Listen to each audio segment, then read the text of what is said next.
Работник зоопарка в Китае однажды нашел на улице бездомного щенка породы лабрадор. Конечно, он не мог оставить его в беде и забрал с собой. Щенок превратился в замечательную, ласковую собаку, которую назвали Лу. Никто бы не подумал, что у этой собаки хватит любви и заботы, чтобы стать приемной матерью для 3 маленьких тигрят. Лу окружила тигрят теплом и вниманием, но позже ей пришлось столкнуться с угрозой со стороны взрослых тигров.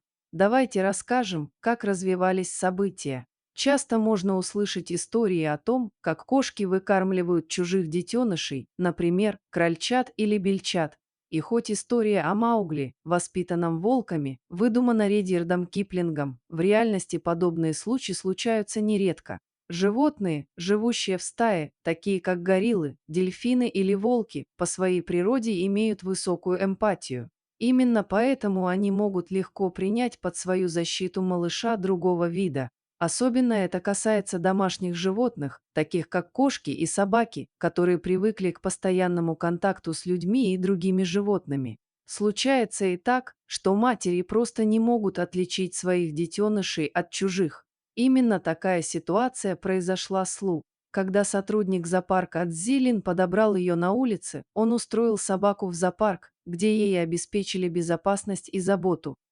Там Лу обрела новый дом и стала верным другом Лина, известного своей любовью к животным. К нему часто обращались с просьбами приютить больное или брошенное существо. Однажды Лин получил известие о 3 тигрятах, оставшихся без матери. Сначала он сомневался, сможет ли помочь им, ведь обычно он занимался спасением только мелких или средних животных. А тут целых 3 тигра, которые вырастут в крупных хищников. Тогда у него появилась идея познакомить тигрят с Лу, ведь совсем недавно она стала матерью. Как ни странно, новоиспеченную маму не напугали тигрята. Лу сначала осторожно принюхалась к ним, а потом произошло нечто невероятное. Она позволила малышам прижаться к себе и напиться ее молока.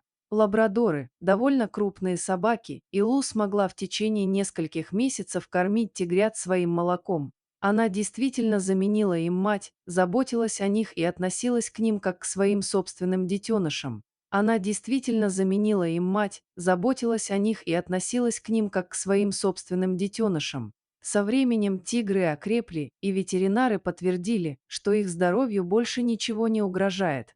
Лу отлично справилась со своей ролью. Даже когда тигры доросли до ее размера, она продолжала о них заботиться. Однако, когда тигры стали взрослыми, их острые когти начали представлять опасность для Лу.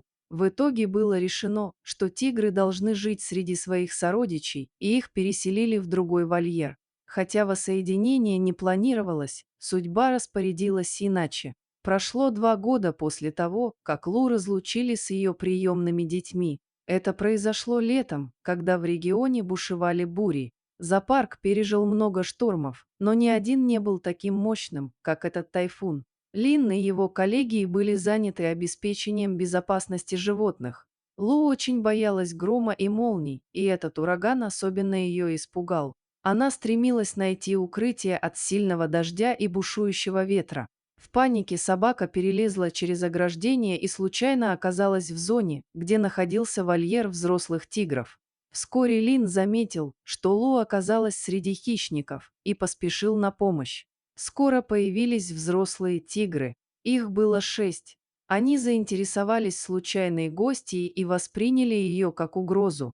Все, кто наблюдал за этим, ожидали самого худшего. Неожиданно 3 молодых тигров преградили путь взрослым. Конечно, это были те самые тигрята, о которых когда-то заботилась Лу. Они не колебались ни секунды и встали на защиту своей приемной мамы. Их поведение успокоило старших тигров. Те поняли, что Лу не представляет угрозы, и медленно разошлись по своим местам. Лу была спасена. До конца бури 3 тигров согревали и защищали свою маму от непогоды. Это удивительно, но полосатые защитники не забыли, как Лу заботилась о них, словно о своих собственных детях. Те, кто был свидетелем этой трогательной сцены, были поражены тем, как крепки могут быть узы между животными совершенно разных видов. И хотя прошло 2 года, их связь осталась такой же прочной.